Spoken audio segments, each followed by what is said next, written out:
Programa especial del Círculo Rojo por el fin de semana largo. Escuchen nuestra invitada cuando venga porque el tema está creciendo cada vez más. El tema de los alquileres temporarios. Uno dice, bueno, un tema de los turistas, un tema de turismo, pero no, muy probablemente tenga que ver con si vos alquilás, por qué no encontrás vivienda para alquilar.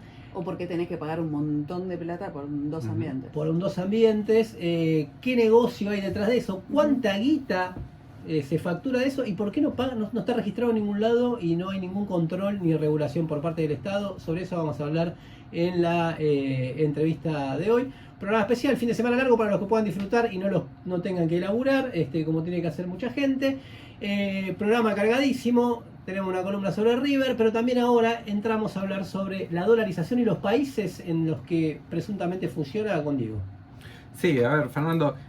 Pablo habló hace algunos programas de el impacto que tendría la propuesta de dolarización de Milei en Argentina, ¿no? Contó un poco cómo sería y cómo caerían los salarios a niveles increíbles. Pero dije, a ver, ¿esto pasó en otros países? ¿Hay países que están dolarizados? Porque no ponen muchos ejemplos, no hablan mucho de eso cuando hacen la propuesta.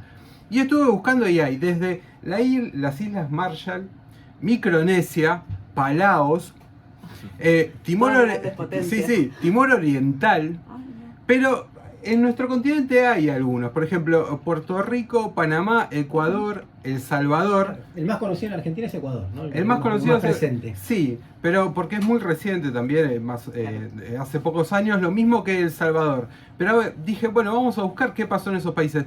En Panamá la dolarización vino de mano de el canal. En 1914, cuando Estados Unidos empieza a imponer, digamos, sus condiciones producto del Canal de Panamá, había que controlar eso, incluyó la dolarización de la economía. Obviamente esto trastocó todo, claro. Y de hecho hoy Panamá, alguna de las virtudes que tiene es ser un paraíso fiscal, justamente porque está dolarizado. No significa que la mayoría de los panameños vivan mejor, sino que son condiciones fáciles para los capitales que llegan desde lugares que uno nunca sabe muy bien de dónde vienen. Vamos al otro ejemplo, Puerto Rico. Puerto Rico tiene una cosa muy particular, que es prácticamente un estado asociado a Estados Unidos. Cuando Estados Unidos lo invadió en 1898, ahí empezó a imponerse esto de que el dólar es la moneda oficial. O sea, viene de la mano, mire, dos ejemplos ya que vienen de la mano de la intervención directa de Estados Unidos. Que dicen, bueno, ya que estamos, imponemos nuestra Claro, moneda. No es que cae, no es una propuesta que vino no se sabe dónde, claro. Directamente de la intervención de Estados Unidos.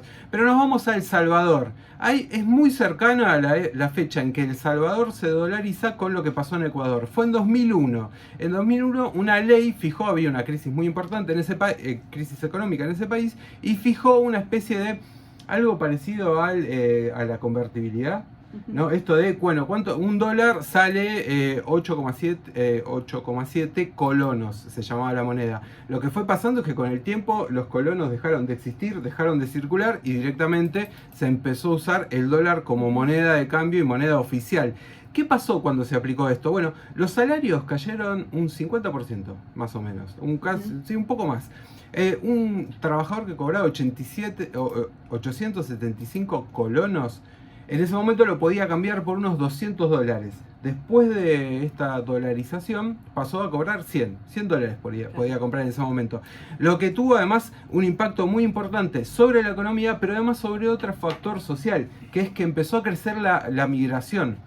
Muchos salvadoreños se iban a Estados Unidos y de hecho hoy las remesas que llegan desde los salvadoreños que están en otros países, se calcula que es el 16% del PBI. O sea, no solo tiene un impacto económico, sino social en el país. Nos vamos al que vos decías, el más cercano, Ecuador. ¿Cuándo fue? Bueno, fue en el 2000, el presidente era Yamil Mahuad. Fue una presidencia muy efímera y acá estuvo relacionada con una crisis financiera muy importante del sistema bancario. Muchos dicen que la ley, básicamente, esta ley de dolarizar la economía que se impuso por decreto, fue para salvar a los bancos porque estaban en un momento muy parecido a lo que después se dio en Argentina con el tema del corralito, el bloqueo de la posibilidad de que los ahorristas saquen sus ahorros porque los bancos iban a quebrar si no. Maguad duró unos pocos días, porque después de que impuso este decreto, comenzaron las movilizaciones y su presidencia terminó tirada, ¿no?, por las grandes manifestaciones que se dieron en todo el país. A ver, para que nos demos más o menos una idea de qué impacto tiene esto. Más del 70% de la población llegó a estar por debajo de la línea de pobreza después de la dolarización. Y se calcula que los pequeños ahorristas perdieron el 80% de sus ahorros después de esta medida. O sea, ese fue el impacto inmediato que tuvo. A ver, el salario mínimo quedó reducido en 1998. En 1998 era de $50, pasó a reducirse a la mitad.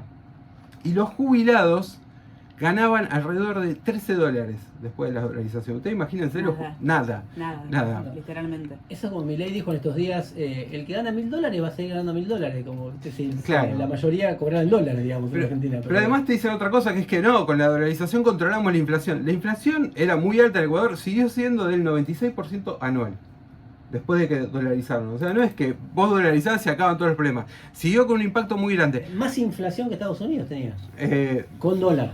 Con dólar, obviamente, porque no podía parar la alza inflacionaria que venía, la crisis financiera que había. La dolarización en ese momento no la frenó, sino lo que hizo fue licuar los salarios. Pero ojo, no todos perdieron con la dolarización, porque después de que se dolarizó, se calcula que el 20% más rico de la población de Ecuador se quedó con el 61% del PBI. Esto es una estimación del FMI, digo, para la fuente. Claro. Mientras que el 20% de menores ingresos pasó a tener el 2,5% del PBI.